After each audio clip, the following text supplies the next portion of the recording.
उत्तर प्रदेश के संपूर्ण भूगोल श्रृंखला में आपका स्वागत है, जहां हम स्मार्ट, तेज और परीक्षा केंद्रित तैयारी करते हैं।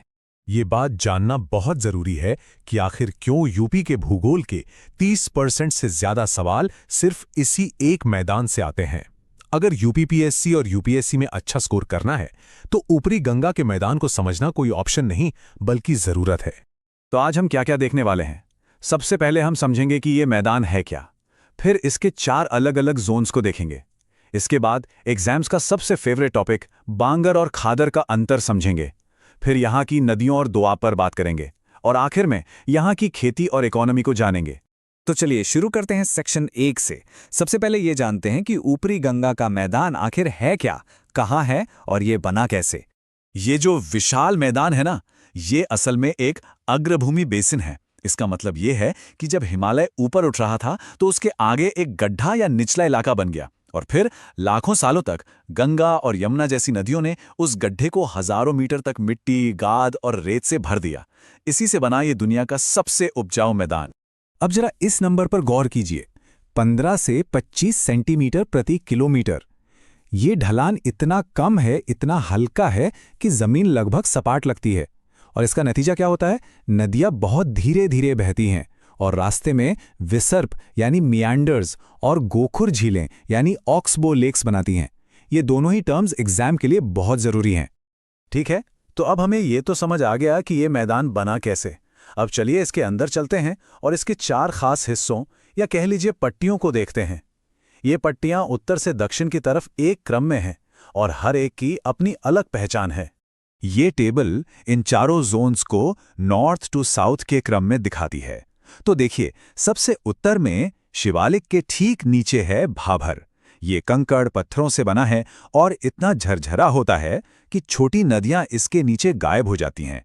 फिर उसके दक्षिण में आता है तराई, एक दलदली इलाका जहां वही गायब हुई नदियां फिर से जमीन पर आ जाती हैं। और आखिर में आते हैं मैदान के 2 सबसे बड़े और सबसे जरूरी हिस्से, बांगर जो पुरानी जलोढ़ मिट्टी है और खादर जो नई जलोढ़ मिट्टी है। अब हम आ गए हैं इस टॉपिक के सबसे जरूरी हिस्से पर, बांगर वर्सेस खादर। ये वो सवाल है जो एग्जाम्स में बार बार पूछा जाता है। इन दोनों का फर्क समझना मतलब भूगोल के इस सेक्शन में पक्के नंबर लाना। तो सीधा साधा अंतर क्या है? बस इतना याद रखिए, बांगर मतलब पुराना, ये ऊंची जमीन पर मिलता है जहां बाढ़ का पानी नहीं पहुंचता। इसमें कंकड़ भी मिलते हैं और ये कम उपजाऊ होता है। इसके ठीक उलट है खादर।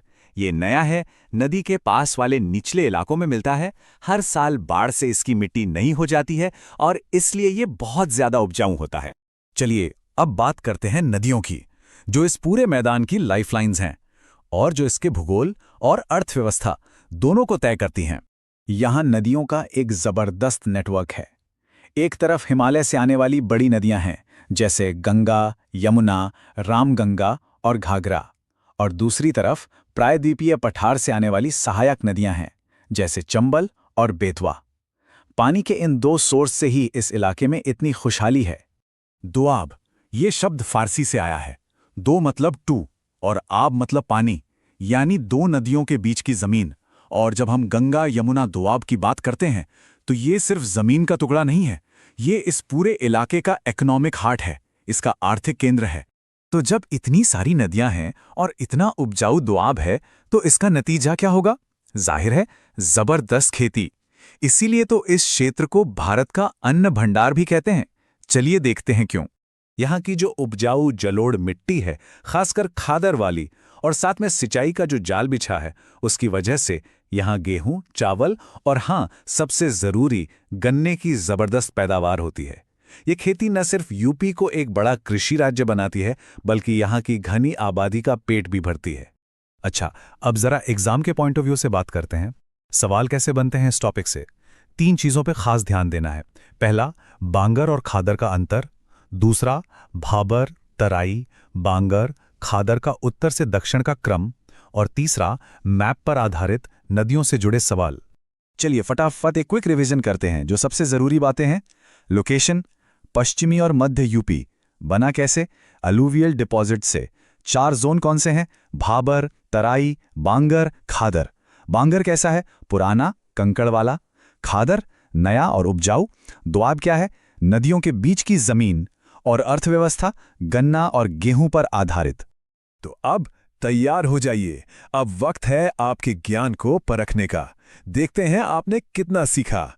पहला सवाल है, इनमें से कौन से फिजियोग्राफिक जोन की ये खासियत है कि वहां नदियां जमीन के नीचे गायब हो जाती हैं? ऑप्शंस हैं ए खादर, बी तराई, सी भाभर या डी बांगर।